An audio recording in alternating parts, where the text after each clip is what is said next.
नमस्ते। Solid facts with Hemant अत्री में आप सबका स्वागत। जैसा आप देख रहे हैं हेमंत सर हमारे साथ मौजूद है। बहुत स्वागत सर।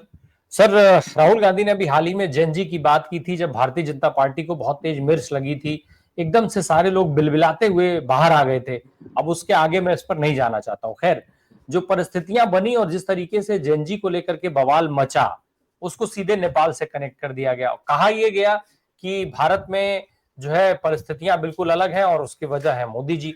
उस पर बाकायदा मिले इलेक्ट्रॉनिक मीडिया ने जो है आधे आधे एक एक घंटे के शोज किए कि मोदी प्रधानमंत्री है, इसलिए देश में कुछ भी जो है वो गलत नहीं हो सकता है। खैर, एक चीज है, अभी हमने बिहार में जब हम वीडियोस कर रहे थे, बिहार की बात कर रहे थे एसआईआर के अगेंस्ट वोटर अधिकार यात्रा के दौरान पे मैंने कई सारी वीडियोस दिखाए थे अपने दर्शकों को कि किस तरीके से वहां पर नौकरी मांग रहे युवाओं के ऊपर लाठी चटकाई जाती है, ईमानदारी से परीक्षा करा लेने की मांग कर रहे परीक्षार्थियों पर लाठी चटकाई जाती है। ये दृश्य धीरे धीरे अब देश में फैलता जा रहा है और खास करके भाजपा शासित राज्यों का। मैं ये नहीं कहता हूं कि कांग्रेस शासित राज्यों में सब कुछ ठीक है, लेकिन इस तरीके के दृश्य देश के दूसरे हिस्सों से भी आना शुरू हो गए हैं। उत्तराखंड में हाल में एक दृश्य देखा गया और वहां पर जो नारे लग रहे हैं वो बड़े इंपॉर्टेंट हैं। वहां जो अभ्यर्थी हैं वो जो नारा लगा रहे हैं वो दरअसल राहुल गांधी के उस सारे नारे और पूरे दावे के साथ जाकर के एक बार फिर से कनेक्ट होता हुआ दिख रहा है। हम आपको सुनवा भी देंगे।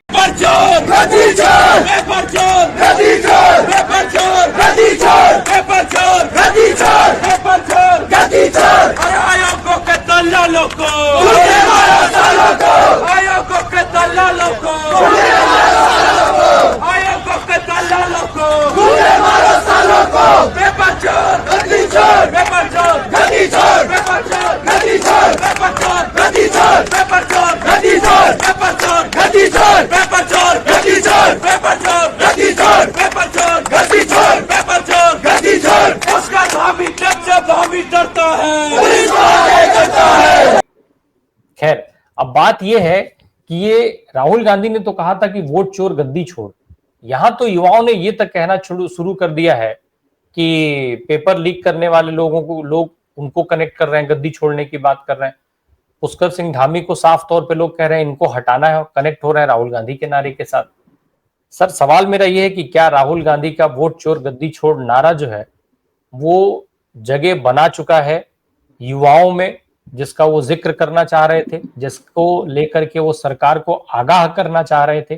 ठीक वैसे ही जैसे जीएसटी पे किया, जैसे चीन के जो है वो अतिक्रमण पे किया, जैसे नोटबंदी पर किया, जैसे कोरोना पर किया, जैसे तमाम दूसरे मुद्दों पर करते आए हैं, राफेल पे किया, विदेश नीति पर किया।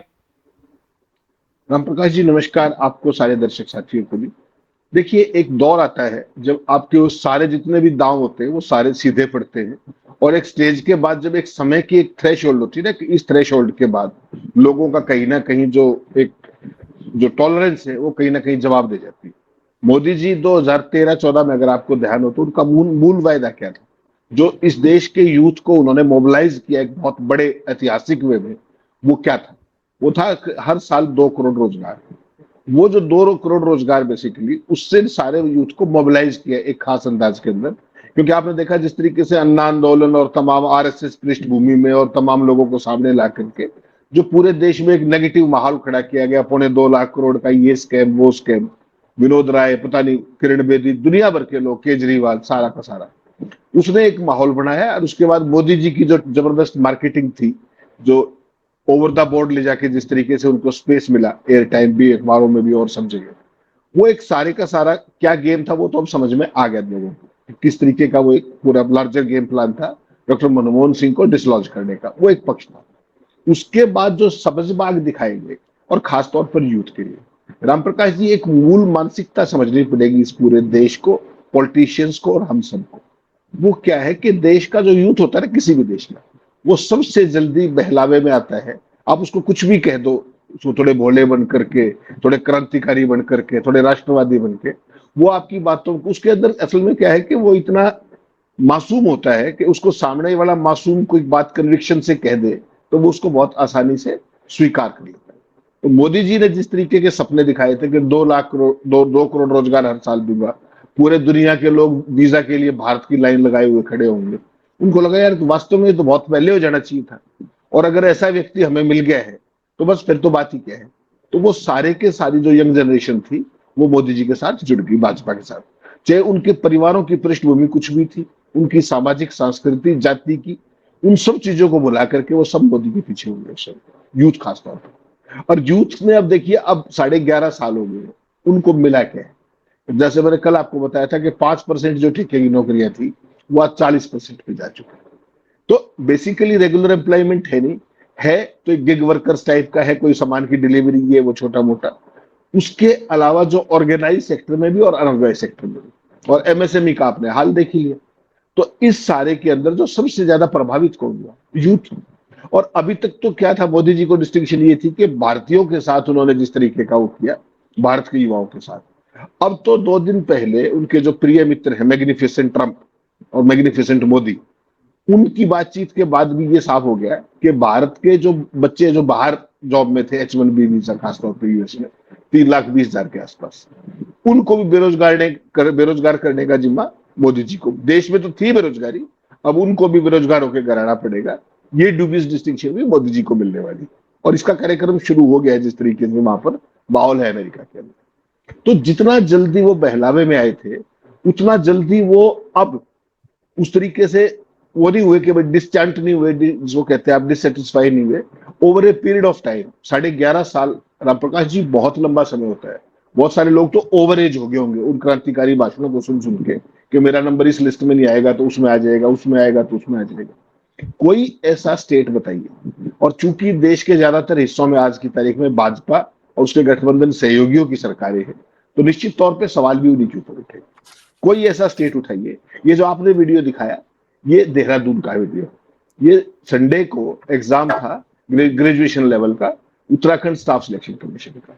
11:30 बजे एग्जाम शुरू होना था, और चंद मिनटों के बाद पेपर्स के सारे स्क्रीनशॉट्स वो बाहर आने शुरू हुए, और उसके बाद युवा तमाम सड़कों पर आ गए, पेपर चोर, गद्दी छोड़। और ये बात मैं आपको हमेशा कहता हूं, जिस दिन से राहुल गांधी ने नारा दिया था गद्दी छोड़ वोट चोर, ये केवल वोट चोरी का मामला है ही नहीं।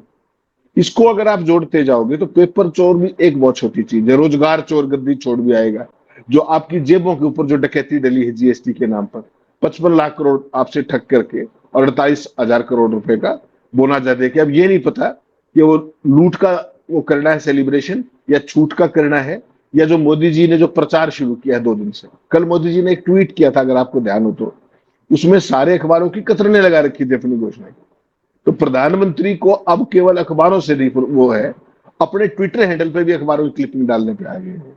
तो आप सोचिए प्रचार का कितना जबरदस्त एक तरीके से, अभी तक तो क्या था, दिखास और छपास का, अब तो प्रचार का भी, और इतना जबरदस्त प्रचार के अपने ट्विटर हैंडल पे भी ये सब चीजें।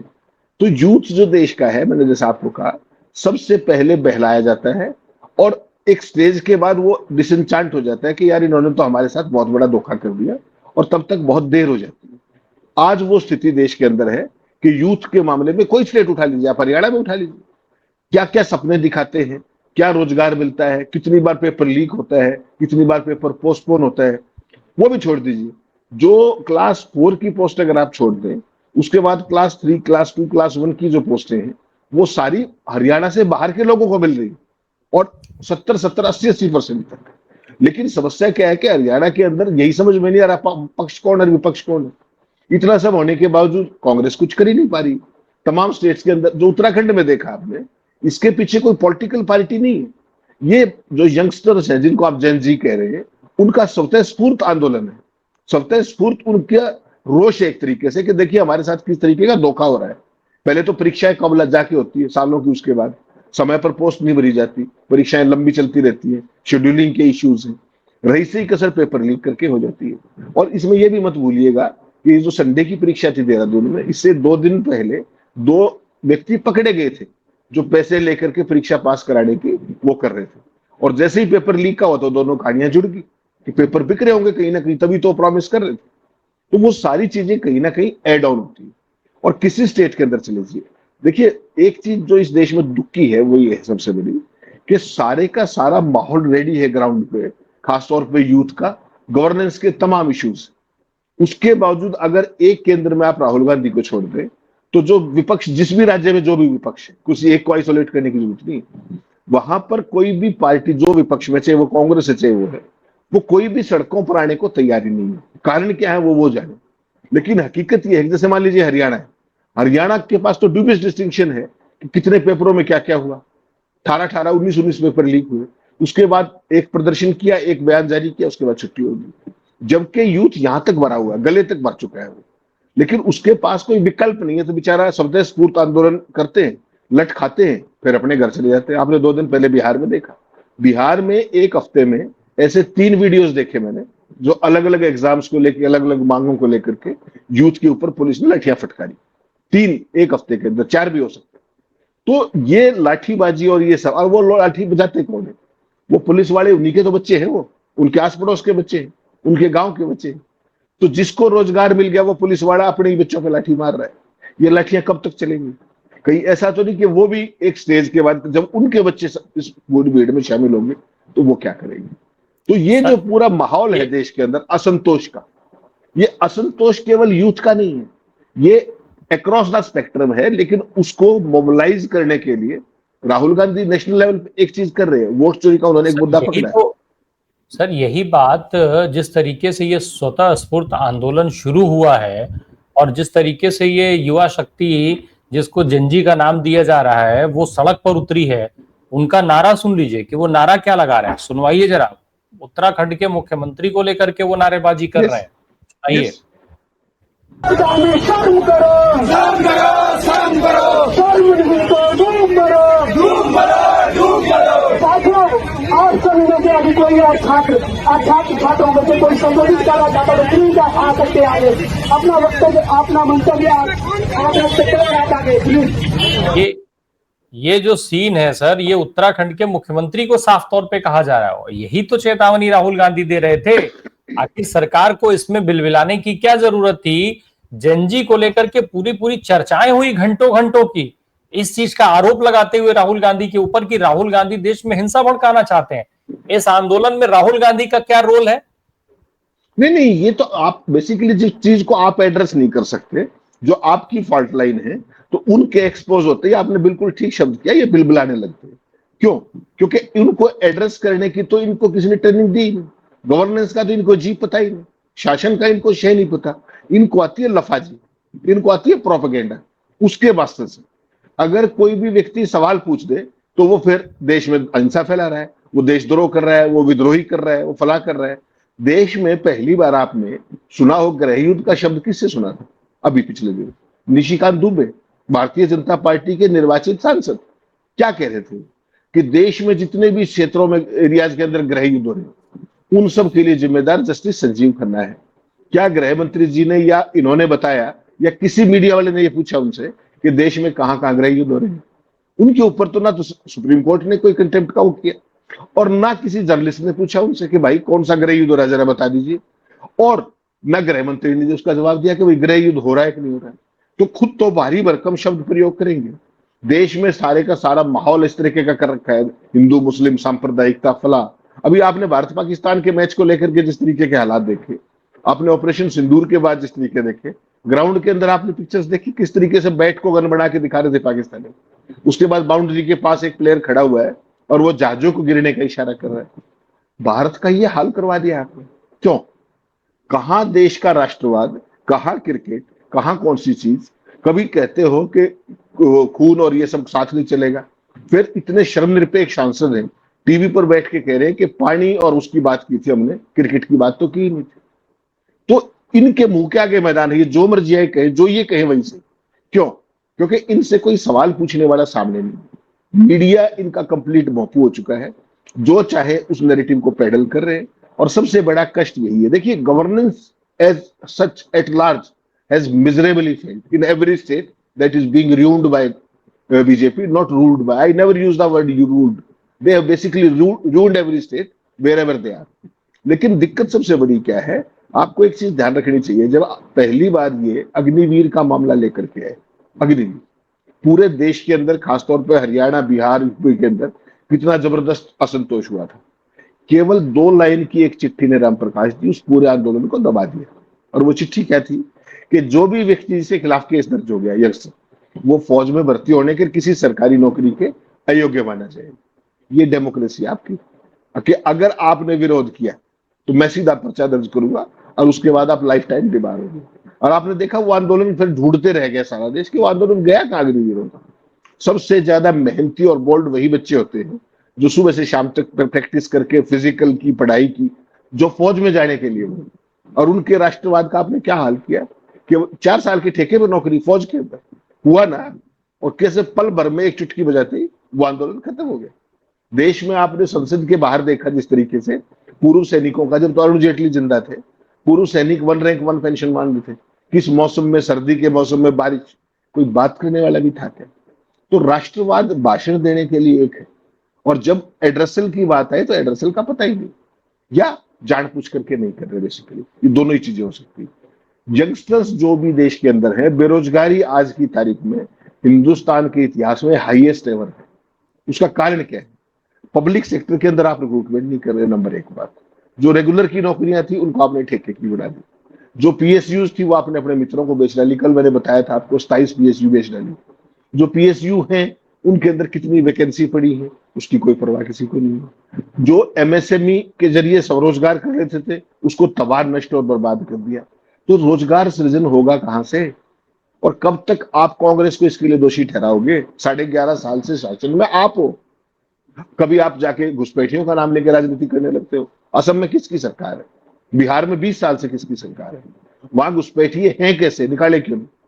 जब मैं डेटा देख रहा था, मोदी जी और अमित शाह से लेकर तमाम नेता जहां भी प्रचार करने जाते हैं, चाहे वो बिहार हो, चाहे वो बंगाल हो, असम हो, हर जगह क्या फेवरेट पिच है? घुसपैठिए। ध्यान से सुनिएगा, 10 साल मनमोहन सिंह की सरकार में 88,000 से ज्यादा घुसपैठियों को देश से बाहर किया गया। और अब जो डेटा निकाला गया है कि मोदी के शासनकाल में कितना है, पूरा देश तब रह जाएगा 3,500 घुसपैठिए भी नहीं जिनको इन्होंने निकाला हो देश से। तो सुबह से रात तक घुसपैठियों का मंत्र जपते हैं, और जब निकाल एक्शन की बात आती है तो दे आर नोवेयर। केवल और केवल भय बेचना, कभी किसी चीज का, कभी मुसलमान का भय बेच दो, कभी घुसपैठियों का बेच दो। कोई देश में ये सवाल पूछने वाला नहीं है कि डॉक्टर मनमोहन सिंह को आप कमजोर प्रधानमंत्री कहते थे, उन्होंने 88,000 घुसपैठिए निकाले थे, आपने 3.5 कैसे निकाले? और अगर कम निकाले तो उसका कारण बता दीजिए। मिले नहीं क्या आपको? और उसके नाम पर आप वोट मांग रहे हैं। तो ये शर्मनिरपेक्षता बहुत ही जबरदस्त तरीके के इकोसिस्टम का हिस्सा है कि केवल जो ये कहे उसका ढोल बजाओ, उस पर सवाल मत पूछो। और ये अल्टीमेटली बैकफायर करना ही है। आप राहुल गांधी को जैन जी कह करके आप क्या कहना चाह रहे हो? कर तो देशद्रोह का मुकदमा, अगला कौन सा डर रहा है? हिम्मत करो एक बार। भाई निशिकांत दुबे पे तो नहीं कर पाए, गृह युद्ध बताया उसने, उसको तो छेड़ भी नहीं पाए आप। राहुल गांधी पे तो कर ही सकते हो ना। माना नहीं कि कल मैं देख रहा था 16 मुकदमे भाई के ऊपर, और कुल मिला के 34 मुकदमे। तो उसका एक और मुकदमा हो जाएगा देशद्रोह का, कोई खास बात नहीं। एक बार करके देखो, जरा हिम्मत हो। अरे जो आदमी सुबह से शाम तक घुसपैठिया रटते हैं और घुसपैठिया निकालते हैं 11 साल में 3,500, यानी कि हर साल 300। ये गवर्नमेंट, अगर मुकदमे राहुल गांधी पर आप जंजी के लिए करा पाएंगे तो चलिए, राहुल गांधी ने एड्रेस किया देश को, देश के युवाओं को। मोदी जी भी रोज करते हैं, हर रैली में युवाओं को एड्रेस करते हैं।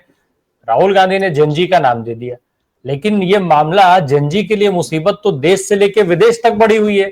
ट्रंप साहब पे भी करेंगे क्या कि आपने हमारे जंजी की नौकरियां छीन ली, आपने उनके रोजगार को मुश्किल में डाल दिया है।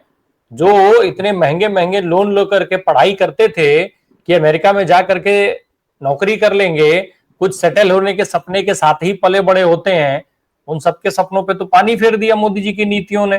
तो क्या आप ट्रंप साहब के ऊपर भी मुकदमे दर्ज कर लेंगे राहुल गांधी पे अगर दर्ज करेंगे तो? राम प्रकाश जी, ट्रंप का तो नाम लेकर के 2 शब्द तो बोल नहीं पाते, मुकदमे की तो बात छोड़ दीजिए। राहुल गांधी पे भी मुकदमा दर्ज करने की हिम्मत करें, मुझे तो इसमें देखिए, एक होता है अपने किसी चेले के जरिए मानहानि का पर्चा दर्ज करा दिया। अभी आपने देखा लखनऊ के अंदर 2 दिन पहले ही मैंने एक डिस्कशन किया कि एक वकील के जरिए राहुल गांधी पर देशद्रोह का मुकदमा किस बात पर किया गया।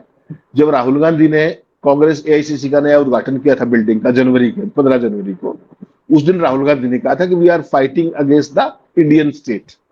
तो उसको लेकर के देशद्रोह के मुकदमे की तहरीर दी गई लखनऊ के कोर्ट के अंदर, और वो स्वीकार भी कर ली गई है। उस पर अब गवाही होनी है, तमाम चीजें होनी है। तो राहुल गांधी पर सरकार मुकदमा डायरेक्ट करने की बजाय जो देश भर में इनके शिष्य फैले हुए हैं, जो अपने काडर के लोग, वही तो सब करते हैं। तो लखनऊ के अंदर ऑलरेडी एक केस मूव कर रखा है, करिए अरेस्ट, आप कहां दिक्कत है उसको? वो कौन सा मना कर रहा है? जो इंडियन स्टेट की परिभाषा है, अगर उसको कोई ना समझे तो देशद्रोह का मुकदमा ही दर्ज कराएगा। मुकदमा दर्ज कराने वाला वकील है लखनऊ के अंदर, अभी वो चल रही सारी प्रोसीडिंग्स, उसमें गवाही होनी है, गवाही रजिस्टर होनी है। तो कुल मिलाकर के बेसिकली जो सत्ता में आप हैं, सबसे बड़ी देखिए देश की त्रासदी क्या है, सत्ता में मोदी और सारा मीडिया और सारा सिस्टम, सारा इकोसिस्टम, सारे सवाल किससे पूछते हैं? विपक्ष से। कभी मोदी जी से किसी एक विषय के ऊपर, आपने अमेरिका की जिक्र कर दिया, गवर्नेंस का जिक्र कर दिया, बेरोजगारी का जिक्र कर दिया, जैन जी का जिक्र कर दिया, कभी किसी ने मोदी से भी सवाल पूछा इस पे? किसी ने मोदी ने कहीं जवाब भी दिया इसका? 55 लाख करोड़ रुपए लूट करके 48,000 की रियायत देकर के उसको 2.5 लाख करोड़ बता के और उसका उत्सव मनाने की हिमाकत केवल मोदी जी कर सकते हैं इस देश के अंदर। और मजेदार बात यह है कि पूरे मीडिया ने कहीं एक सवाल नहीं पूछा। तो इसका कारण आपको देखना पड़ेगा क्या है। इसका कारण है भय की राजनीति। वो भय चाहे मीडिया के ऊपर हो, भय चाहे जो संविधान के चारों स्तंभ है उनके ऊपर हो, या भय कभी घुसपैठियों का भय, कभी मुसलमानों का भय, कभी किसी चीज का भय। और जब ये कहे तो उत्सव मनाओ, जब ये कहे तो राष्ट्रवादी हो जाओ, जब ये कहे तो राष्ट्रवाद को छोड़ दो, फिर कुछ और पकड़ लो। तो पूरे देश के अंदर आपने कभी देखा था कि इस तरीके के जन्मदिन मनाए जाने, जो परसों 3 दिन पहले और 17 तारीख को हो रहा था? आप कोई शहंशाह है क्या?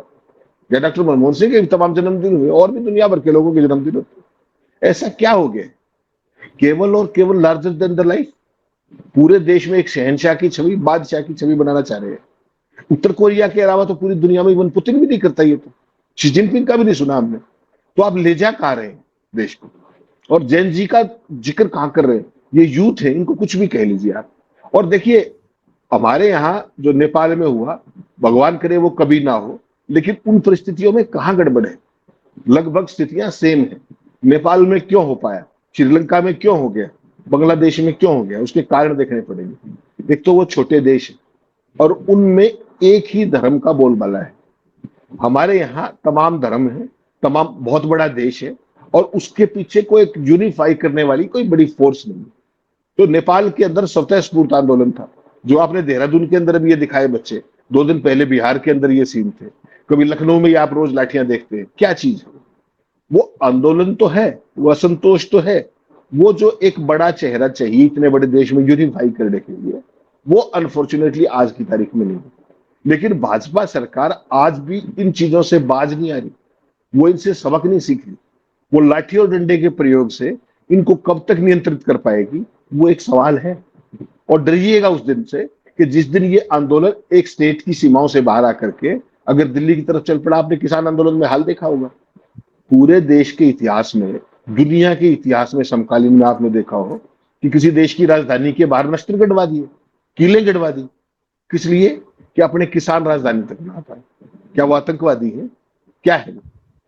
भारत को लोकतांत्रिक देश कहते हो आप, शांतिपूर्ण विरोध का शब्द को वो था, लेकिन कहां परमिशन दे दिया आपने? नहीं दी। वो बेचारे बैठ के चले गए, सुप्रीम कोर्ट भी बीच में आ गया, सब आ लिए, मान लिया क्या सरकार ने?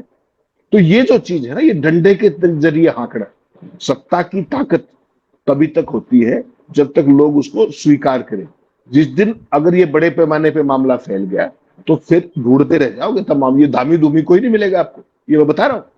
जब काठमांडू में एक दिन का 12 घंटे का प्रोटेस्ट नहीं झेल पाए, बांग्लादेश में आपने देखा, श्रीलंका में आपने देखा, ये तो शुक्र इस बात का है कि ये देश बड़ा है, यहाँ मल्टीपोलर वो है, धर्म है, तमाम तरह के लोग हैं। तो एक अच्छी बात ये है कि उस तरह की परिस्थितियां नहीं बननी चाहिए, हम भी नहीं चाहेंगे, लेकिन ये ना हो इसकी जिम्मेदारी शासन की है, विपक्ष की नहीं है। ये जो भावनाएं हैं इनको एसुएज करना, इस यूथ की एनर्जी को चैनलाइज करना, उनको समय रहते रोजगार देना, उनके लिए स्वरोजगार के अवसर खोलना, ये किसकी जिम्मेदारी? विपक्ष की या सत्ता पक्ष की? कोई इसी का जवाब दे दे? नहीं देंगे। घुसपैठी की राजनीति जिंदाबाद। ये जिम्मेदारियां तो विपक्ष की है ना भाई। जंजी की बात राहुल गांधी कर रहे हैं, वो विपक्ष के हैं, सवाल राहुल गांधी से पूछा जाना चाहिए। ये जो सारी परिस्थितियां पैदा हुई हैं वो पीछे 70 साल की वजह से पैदा हुई हैं। बीते 11 साल में तो सब कुछ बेहतर हो रहा है, तो फिर क्यों, आखिर फिर इसके लिए सरकार क्यों जवाबदेह है? विपक्षी तो जवाबदेह है, विपक्ष से ही तो जवाब लिया जाना चाहिए। तो फिर आप सत्ता छोड़ दीजिए ना, विपक्षी चला लेगा सरकार, कहां समस्या है उसके? भाई कब तक अतीत जीवी बने रहोगे आप? उन 67 सालों को छोड़ दीजिए, अपने 11 का जिक्र तो कर लीजिए। आप तो ये कह रहे थे कि भारत के पासपोर्ट का ये हो जाएगा, भारत का ये डंका बज जाएगा। वो ट्रंप आपके साथ day in and day out क्या कर रहा है? कभी नाम लिया है उसका? कभी 2 लाइन का ट्वीट किया है? धन्यवाद को तो तुरंत कर देते हैं आप एनआई के ट्वीट को। उसके अलावा जो उसकी नीतियां हैं उसको लेकर के कभी मुंह खोला है? 55 लाख करोड़ लूट करके 48,000 करोड़ का जश्न मना रहे हो। वो पेट्रोल और डीजल की कीमतें कम क्यों नहीं हुई? वो सस्ता इथेनॉल बेच सर कर किस चीज की कम हुई है? किस चीज की कम हुई है कीमत? मुझे तो अभी तक कहीं किसी चीज की कीमत में गिराव नहीं दिखा है। नहीं, आपको दिखा क्या? आपको मोदी जी और निर्मला सीतारमण से ही पूछना चाहिए जाकर के। अगर वो घुसने दें, वैसे तो मीडिया नॉट अलाउड है उनके यहाँ चाटुकार अलाउड है, लेकिन अगर कोई पूछ ले उनसे कि साहब, मोदी जी ने परसों क्या कहा कि घर में यूज होने वाली 99% चीजें सस्ती होगी। परसों मोदी जी कह रहे थे, तो 9 का ही नाम बता दो, 99 का रहने दो, 9 का ही बता दो। सवाल खत्म हो गया। सवाल मुक्त लोकतंत्र, जवाबदेही मुक्त लोकतंत्र, और केवल विपक्ष जिम्मेदार। इनके एक सांसद जो समोसे को लेकर के बिल लाना चाहते थे, वो तो बता रहे हैं कि सारी चीजों की कीमत जो है वो आधे से ज्यादा कम हो गई। वो कह रहे हैं कि 100 रुपए की चीज 45 रुपए में मिल जा रही है। नहीं, वो तो ऐसे कुपड़ों का इनके पास पूरे का पूरा एक गिरोह है, उसकी चिंता मत कीजिए। आप ये भी कह सकते हैं कि मुफ्त में मिल रही है, फलानी जगह चले जाओ। इनके मुंह के आगे मैदान है, ये कुछ भी करने में सक्षम है जहां तक प्रोपेगेंडे का सवाल है। जब आप गवर्नेंस की बात करेंगे, जब आप सुशासन की बात करेंगे, जब आप डिलीवरी की बात करेंगे, तो you will find them wanting always. They are just bloody big zero, for the very simple reason कि जिस पाठशाला से संघ की जो एनजीओ बताई थी ना 15 अगस्त को लाल किले पे एनजीओ बताई थी 100 साल की, वो किसी ने, हमारे पीपी कपूर साहब है पानीपत के समालखा के, उन्होंने एप्लीकेशन लगाई पिछले हफ्ते के, साहब इनका बताइए जरा। तो सब कुछ प्राइवेट, और कहा कि जो रजिस्ट्रेशन के हमारे पास दस्तावेज नहीं चाहिए, आप घूमते रहेंगे। तो जिस स्वयं की सेवा कहते स्वयं सेवक है, पर स्वयं की सेवा करने के अलावा इनको कुछ सिखाया नहीं गया। सुशासन का इनको कुछ पता नहीं, पॉलिसी फ्रेमिंग का इनको कुछ नहीं पता। हाँ, प्रोपेगेंडे का पता है, लोगों को गुमराह करके, और विभाजन का पता है। किसी बात पर वर्टिकली डिवाइड करा लो, वो माहिर है उस काम की। अमीर और गरीब के बीच में झगड़ा करने को तैयार। तुम सारा दिन किन के साथ रहते हो जरा बताओगे? भारत को, हमें स्वदेशी का नारा दे रहे। मोदी जी के शरीर पे कोई चीज स्वदेशी है? उनके कैबिनेट के कितने मंत्री स्वदेशी का क्या वो करते? मेरे को और आपको संस्कृत पढ़ने को कहा जाता है, सारी चीजें अच्छी बात, हम पढ़ लेंगे। इनके सबके बच्चे विदेशों में पढ़ते हैं, कोई पूछने वाला नहीं। किसी मंत्री का, भाजपा की केंद्र के तो छोड़ दीजिए, स्टेट के किसी मंत्री का, पदाधिकारी का बच्चा गोरक्षक देखा क्या आपने? सड़कों पर कावड़ लाते हुए देखा क्या आपने? इनको गो तस्करों को पीटते हुए देखा क्या? वो काम कौन कर रहे हैं? सड़कों पर हुड़दंग कौन मचा रहा है? उनको धर्म की रक्षा इनके ऊपर है।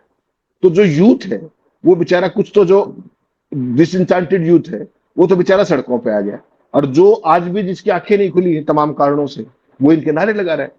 कोई गोरक्षा के नाम पर, कोई किसी के नाम पर, कोई कावड़ी उठाए फिर रहा है। तो ये देश बेसिकली क्या है कि आज की तारीख में दो बड़े भारी, एक एस्पिरेंट यूथ है जो बेचारा आज बुरे तरीके से ठगा हुआ है, और जो लफंडर है वो सारे के सारे इनके गिरोह का हिस्सा बन चुके हैं, चाहे ट्रोल के तौर पे, चाहे कुतर्की गिरोह के तौर पर, जिस भी रूप में आप उनको मानो।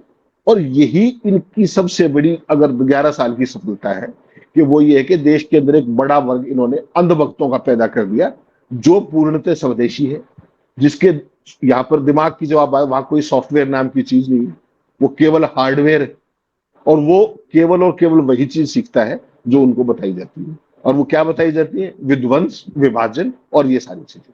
गोरक्षा के नाम पर ये कर दो, फला कर दो। पुलिस किस काम के लिए है? तुम गोरक्षा क्यों करोगे भाई? Who are you? कोई पूछने वाला है क्या? हर स्टेट के अंदर एक पूरे का पूरा इकोसिस्टम खड़ा कर दिया। वो लूटमार का धंधा है और कुछ भी नहीं। देखा आपने कितने लोगों की जानें चली गई ऐसे? Who cares? इस देश में सबसे सस्ती जान ही तो है किसकी? जो सवाल पूछे। यहां तो लाके खड़ा कर दिया आपको।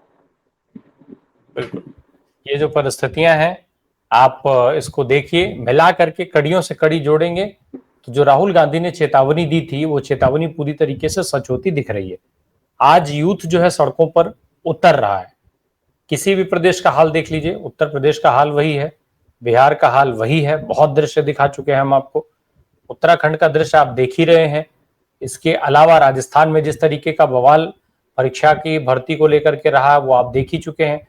और अगर हम इसको देखें तो ये बड़े पैमाने पर चल रहा है, बस चूंकि अभी वो छोटी छोटी जगहों पर है। जैसा अभी हेमंत सर ने जिक्र किया कि भाई छोटे देश थे, आंदोलन सबको दिख गया, एकत्र रूप में दिख गया। यहां पर हमारा देश बड़ा है, एक एक प्रदेश की स्थिति जो है वो कई कई देशों के बराबर है, इस वजह से ये आंदोलन साझे रूप में आपको दिख नहीं रहा है। लेकिन स्थिति उतनी ही भयावह है, बशर्ते सामने आने की बात है। इसलिए मुझे लगता है कि अभी भी सरकार को चेत जाना चाहिए, जाग जाना चाहिए, इस परिस्थिति को कंट्रोल कर लेना चाहिए, इससे पहले कि ऐसे आंदोलन संगठित हो जाए। जेनजी शब्द का इस्तेमाल राहुल गांधी ने कर दिया, इसको लेके बिलबिलाने की बजाय उस चेतावनी को समझते और उस पर काम करते, वो ज्यादा बेहतर तरीका था, क्योंकि राहुल गांधी एक चुने हुए सांसद हैं, देश के नेता प्रतिपक्ष हैं और शैडो प्रधानमंत्री भी हैं, याद रखिएगा। बहुत बहुत शुक्रिया सर हमसे बात करने के लिए। Thank you so much.